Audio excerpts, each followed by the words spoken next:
Welcome back to my channel nursing era. आज का topic है nursing care plan for the pain. Nursing care plan बनाने से पहले we should have the idea about what is pain. Pain क्या होता है? Pain is an unpleasant sensory and emotional response that is associated with the actual and potential tissue damage. कि एक ऐसा unpleasant sensory और इमोशनल रिस्पॉन्स है जो कि एक्चुअल और पोटेंशियल टिश्यू डैमेज के साथ एसोसिएट कर रहा होता है, और ये एक सब्जेक्टिव एक्सपीरियंस होता है। इसका मतलब है कि जो है ऑब्जर्व जो है जस्ट रेटिंग स्केल जो कि है पेन रेटिंग स्केल, उससे जो है हम ऑब्जर्व कर सकते हैं, बट बेसिकली ये एक सब्जेक्टिव एक्सपीरियंस है जिसको पेशेंट खुद रिपोर्ट करता है, आके एक्सप्लेन करता है, रिपोर्ट करता है, कंप्लेन करता है। इसके कुछ टाइप्स हैं, जिसमें नंबर वन है एक्यूट पेन, नंबर सेकंड है क्रोनिक पेन, नंबर थर्ड है नोसिसेप्टिव पेन, नंबर फोर्थ है neuropathic pain and number fifth है रैपिड पेन। आगे देखेंगे nursing care plan for the pain. जैसे कि हम जानते हैं कि नर्सिंग केयर प्लान और नर्सिंग प्रोसेस के 5 कंपोनेंट होते हैं। Number one is assessment, number second is diagnosis, number third is planning, number fourth is intervention and number fifth is evaluation. सबसे पहले हम बात करेंगे असेसमेंट की। असेसमेंट के अंदर हम लोग दो चीज़ें देखते हैं। Number one is subjective data and number second is objective data.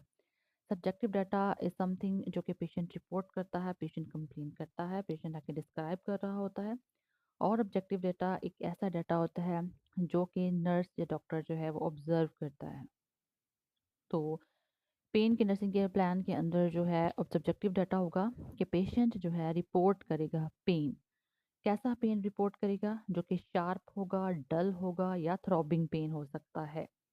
With the pain scale rating, जिसके अंदर जो पेन का रेटिंग स्केल है वो 0 से 10 तक होगा। आगे बात करते हैं ऑब्जेक्टिव डाटा की, जो कि है इसमें हम पेशेंट को जब हम जो है फिजिकल एग्जामिन करेंगे, ठीक है, असेस करेंगे पेशेंट की कंडीशन को, तो हम क्या ऑब्जर्व करेंगे कि पेशेंट की फेशियल ग्राइमेसिंग है। ठीक है, नंबर सेकंड पे क्या है कि गार्डिंग साइन होगा। नंबर थर्ड पे है जो उसका हार्ट रेट होगा वो इंक्रीज हो रहा होगा। पेशेंट रेस्टलेस होगा और उसकी जो एक्टिविटी है या मोबिलिटी है वो लिमिटेड होगी। ठीक है, इससे पता चलेगा कि पेशेंट पेन में है।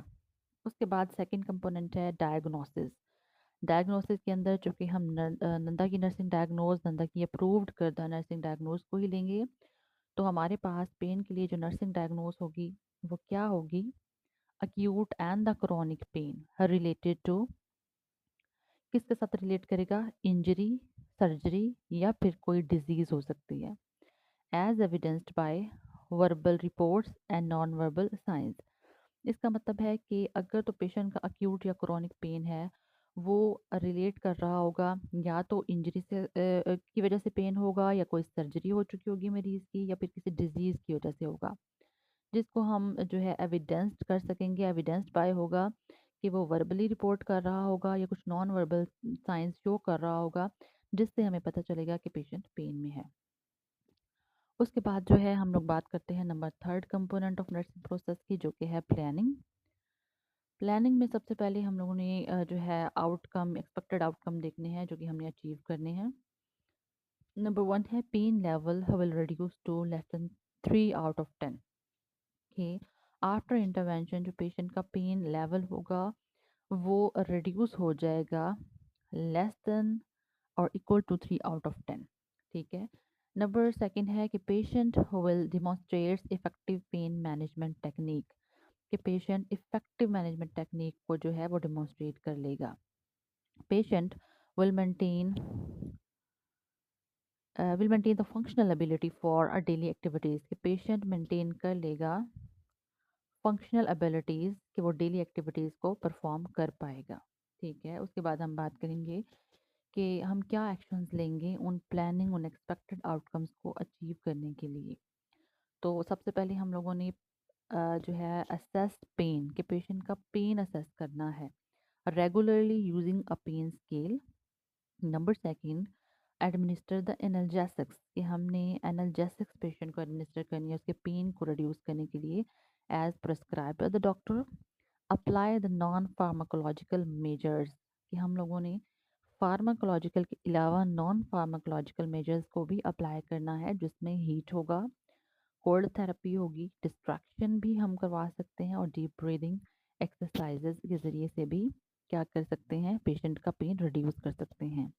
और at the end reposition the patient कि हम लोग पेशेंट की पोजीशन को भी चेंज करवाएंगे फॉर कंफर्ट की को अचीव करने के लिए, ठीक है।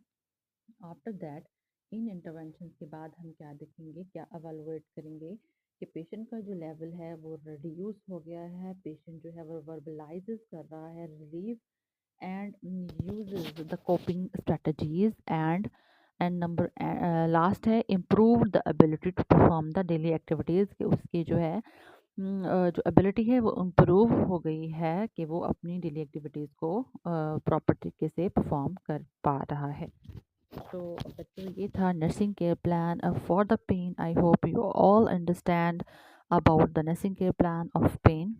अगर आप किसी और डिजीज़ के ऊपर नर्सिंग केयर प्लान बनवाना चाहते हैं तो प्लीज़ कमेंट के अंदर मेंशन करें। और अगर आपको मेरी ये वीडियो पसंद आई है तो please subscribe my channel, like my video and share my video. Thank you very much.